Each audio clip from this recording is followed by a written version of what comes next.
जय माँ भवानी आपण मानक आस्ट्रोशक्ति कार्यक्रम को स्वागत। ज्ञानर अधिपति एवं बहुत पवित्र एवं शुभ ग्रह बृहस्पति महाग्रह बुद्धिर अधिपति बुध महाग्रह घर मिथुन राशि रे मे मास 14 तारीख 2025 मसीहा ठारू जून 2 तारीख 2026 मसीहा जाए अवस्थान करी रहिबे। बृहस्पति महाग्रहंकर शुभ आशीर्वाद प्रत्येक व्यक्ति विशेष मानक पई बहुत आवश्यक, कारण बृहस्पति महाग्रह हेउछंती ज्ञान, शिक्षा, धन, विवाह, संतान, धर्म, कर्म एवं आयर अधिपति ग्रह। ए सबु कथा गुड़िकरे शुभ फल न मिलिले मनीष जीवन दुर्विसह हो जाई थाए। आज आमे माने आलोचना करिबा बृहस्पति महाग्रह एही गोटिए वर्षर समय रे कुंभ राशिर व्यक्ति विशेष मानकु कोन फल प्रदान करिवे एवं शुभ फल पाइबा पई कुंभ राशिर व्यक्ति विशेष माने कोन प्रतिकार उपाय करिवे। वीडियोटी भल लागिले लाइक, कमेंट, शेयर करंतु, चैनल को सब्सक्राइब करंतु, जहा फल मोर प्रत्येकटी वीडियो आपण मानक पाखरे पहुंची दिबो। बृहस्पति महाग्रह 2025 मसीहा 2033 मसीहा जाए अतिचारी जोगरे रहिबे। एही अतिचारी जोगर अर्थ हैला निजर प्रकृत गति ठारू 2 गुण अधिक गति रे गमन करिवे। एहा दीर्घ 1000 वर्ष परे आसीछि एते लंबा समय नै। एहा पूर्वरु एते लंबा समय धरी केबे मध्य एही जोग होई नथिला। एहा सहित वक्र गति रे मध्य बृहस्पति महाग्रह प्रत्येक वर्ष किछि ना किछि समय गति करिवे। एही अतिचारी गति समय रे बृहस्पति महाग्रह मिश्रित फल प्रदान करिथांती।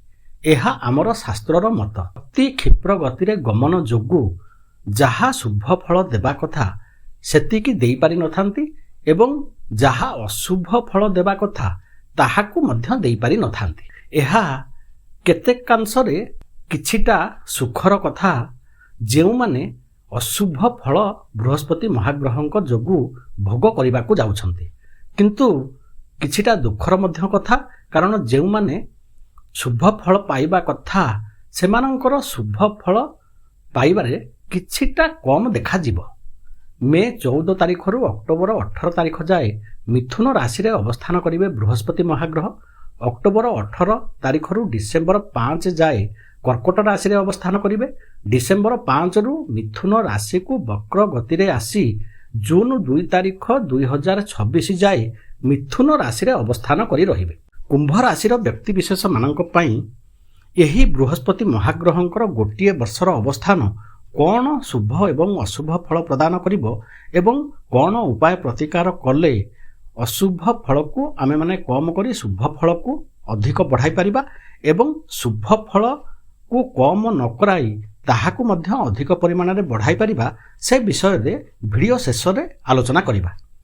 कुंभ राशि रो व्यक्ति विशेषंक पई बृहस्पति महाग्रह द्वितीय धन, कुटुंब, वाणी, पैतृक संपत्तिर मालिक ग्रह एवं एकादश रोजगार बा लाभ घरर मालिक ग्रह।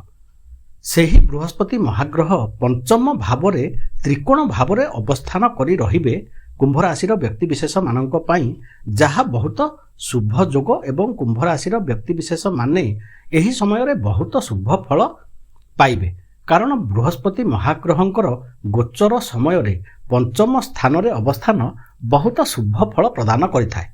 बृहस्पति महाग्रह यही अवस्थान समय रे पंचम दृष्टि रे भाग्य भाव को, सप्तम दृष्टि रे लाभ भाव को एवं नवम दृष्टि रे राशि ऊपर को देखुथिबारु प्रत्येकटी क्षेत्र रे सफलता मिलिबो, कारण बृहस्पति महाग्रहंकर दृष्टि बहुत शुभ फल देइथाय।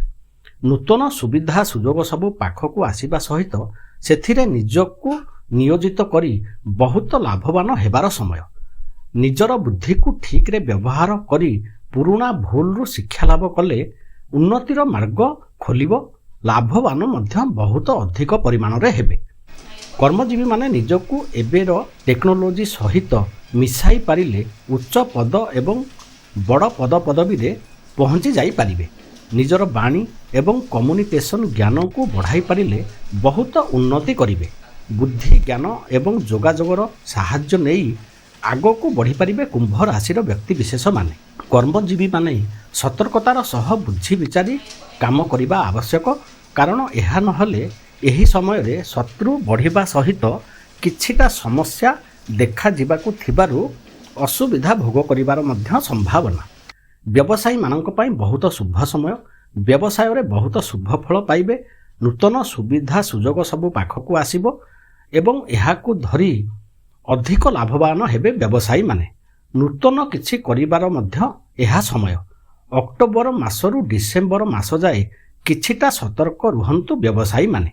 पति पत्नी उभयकु सहयोग करिवे, किंतु सेमाने अधिक आशा करंतु नाही। विद्यार्थी मानक पई अत्यधिक आत्मविश्वास क्षतिकारक हेबो। विद्या को सहजरे करि परिबे भाबी अवहेला करिवे। संतान मानक प्रति ध्यान दियंतु। विद्या पाई उत्साहित सेमानंकु करंतु। नजर रखंतु ठीक रे कार्य करूछंती कि नाही। प्रेम प्रणय पाई सेतेटा भल समय नुहे। निजर इगो को कम करिबा सहित संदेह ठारू दूरेई रुहंतु। अधिक प्रतिक्रियाशील होवंतु नाही। निजको संयत करंतु। अन्य को बुझिबाकू चेष्टा करंतु। कुंभ राशिर व्यक्ति विशेष माने निजर बुद्धि को ठीक भावरे बुझी विचारी कामरे लगाइले तरतर नहेले मान सम्मान वृद्धि पाइबा सहित बहुत सफलता पाइबे। एहा सहित प्रचुर मात्रारे धन प्राप्त मध्य करिवे। निजर व्यक्तित्व द्वारा समस्तंको प्रभावित करी प्रत्येकटी क्षेत्र में सफलता पाइबे। भाग्य सहायता करिबो। लाभवान हेबे। प्रत्येकटी क्षेत्ररू सुविधा सुजोग पाइबे। धनर आगमन मध्य बहुत हेबो। निजर मान सम्मान वृद्धि हेबा सहित समाज रे पतियारा वृद्धि हेबा जोगु बहुत उन्नति करिबे जीवन रे। बृहस्पति महाग्रहंक अतिचारी गति जोगु 2033 मसीहा जाए एही 8 वर्षर समय मध्यरे शुभ फल रे जेउ न्यूनता देखा जिवो ताकू कम करी अधिक शुभ फल पाइबा पाई शास्त्रीय उपाय रे प्राण प्रतिष्ठित जंत्र कवच एवं रुद्राक्ष पाइबा पाई आम कार्यालय सहित जोगाजोग करंतु। केसर हळदी मिशा तिलक मस्तकरे लगांतु। यह बहुत शुभ फल देव। विद्यार्थी मानंकु पाठ्य पुस्तक दियंतु। यह द्वारा मध्य बहुत शुभ फल मिलिबो। शुभ फल को वृद्धि करिबा पाई वयस्क ब्राह्मणंकु हळदिया वस्त्र दक्षिणा सहित प्रदान करंतु। गुरुजन एवं ब्राह्मण मानंकर सेवा करंतु। एहा द्वारा बृहस्पति महाग्रह बहुत अधिक मात्रा रे शुभ फल प्रदान करिवे। वीडियोटी भल लागिले लाइक कमेंट शेयर करंतु। चैनल को सब्सक्राइब करंतु, जहा फल रे मोर प्रत्येकटी वीडियो आपण मानक पाखरे पहुंची जिवो। नमस्कार।